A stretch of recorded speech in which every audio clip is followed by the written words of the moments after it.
Thank you, Mr. Linebeck. Greetings to everyone here and everyone online as well. Happy Sabbath.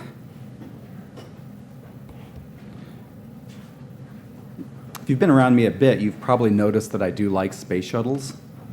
I have one on my phone, and I had meant to bring a little one here that was going to be a little example for the Sermonette, but today's rainstorm kind of threw me off, and I forgot that.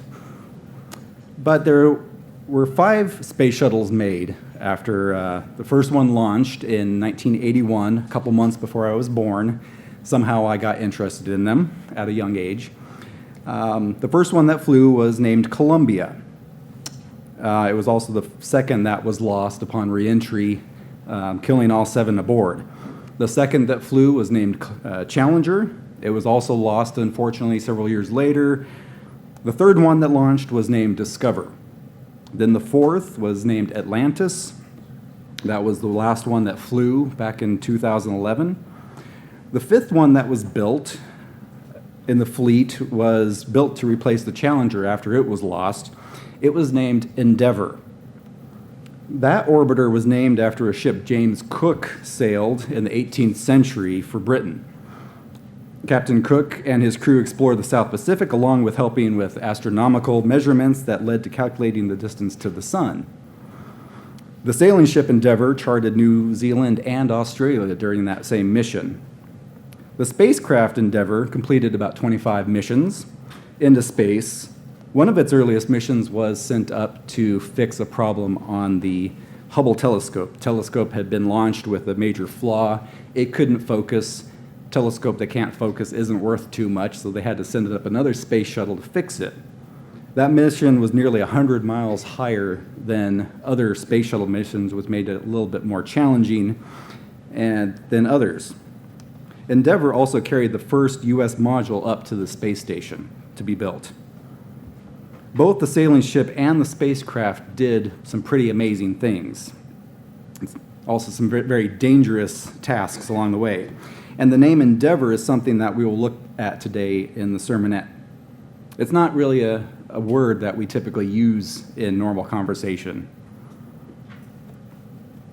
And it really doesn't show up too often in the Bible. In the New Testament, especially in the King James, it'll show up here and there. The Greek word that gets translated as endeavor gets translated a couple other different ways as well. So we're going to look at a couple different ways it gets translated. But the main thing about the Sermonette, we'll look at our Christian endeavor. What is it? How does endeavoring work in our daily lives, especially as Christians? What is our end goal, and how do we strive forward to that goal? How do we endeavor to be in God's kingdom? If you want to turn with me, and we'll start here in Ephesians 4.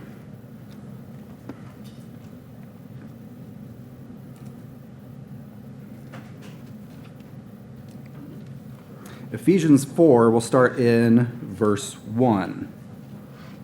Paul here is saying, I therefore, the prisoner of the Lord, beseech you to walk worthy of the calling with which you were called, with all lowliness and gentleness, with long-suffering, bearing with one another in love, endeavoring to keep the unity of the Spirit in the bond of peace. Having a bond of peace is certainly a tough thing in today's world. This world doesn't want to seek peace for the most part. Satan is doing everything he can to make sure that peace is not possible. And it certainly seems like anger and hatred is on the rise from just about everyone in even the smallest of things. So the Greek word here, especially in the New King James, it's translated as endeavoring. It's used elsewhere throughout the New Testament as a couple different English words. If you want to look up in Strong's, the Greek word is 4704. I'll probably butcher the Greek, but it's spoudadzo. Probably don't quote me on that one.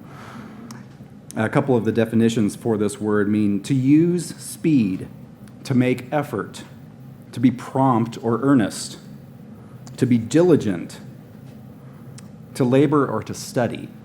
Thayer's talks about it as meaning to exert oneself and to give diligence. Turn with me to Timothy, 2 Timothy. And we'll look up another spot where this same Greek word is used, translated slightly differently.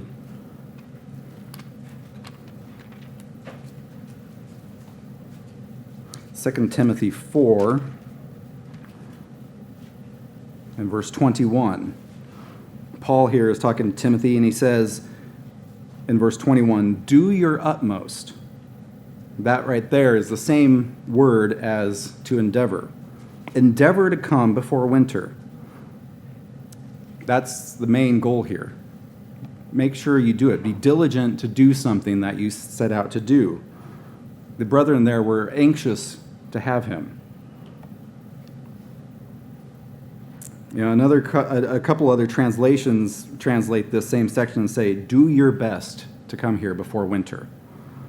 We are to do everything we can to make something happen if it is worthwhile.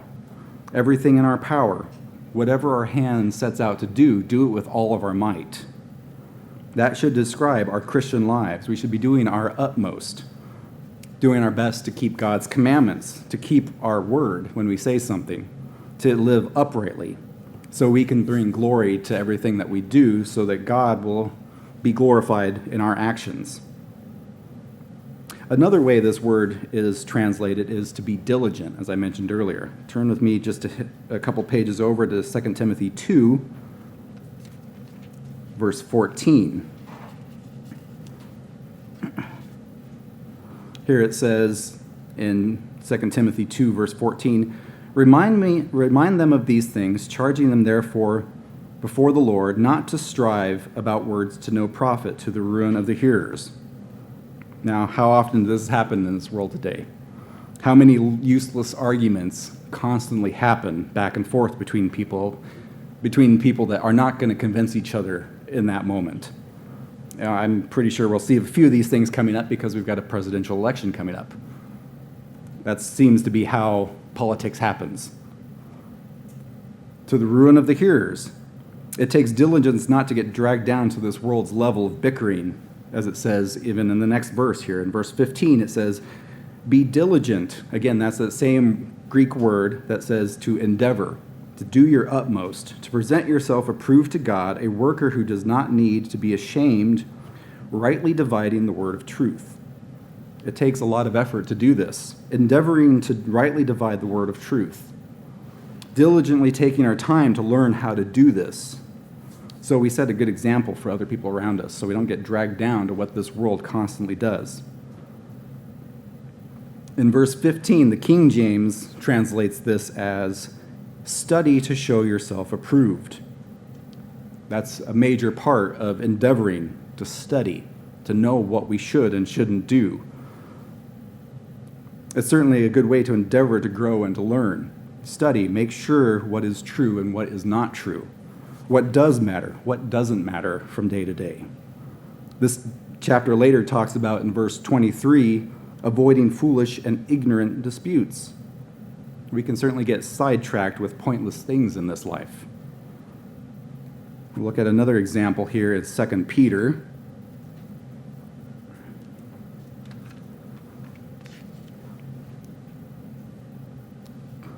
Second Peter 3 and verse 11.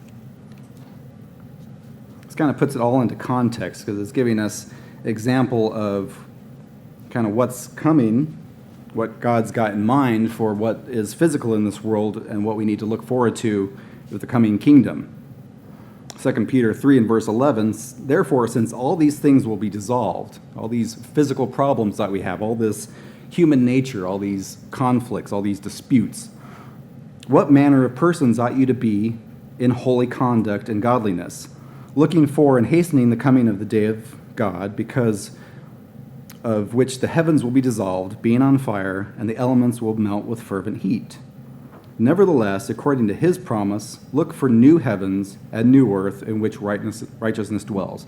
This is what we're endeavoring to be in, this new heavens and new earth. Therefore, beloved, looking forward to these things, be diligent. Again, that's that same Greek word, be diligent.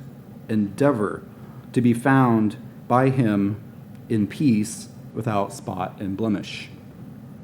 Endeavoring to be like this, endeavoring to be like how Christ set the example. We should do everything possible we can to be spotless. It's a major endeavor. We won't become spotless without help, without forgiveness, and without grace. But if we don't endeavor to do so, then it's not going to be worth it in the long run.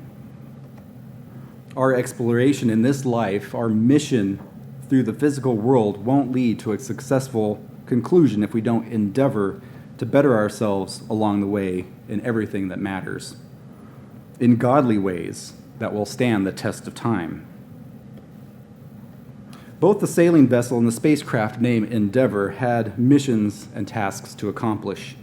Their captains and crews needed to carry out daring things in order to return home safely.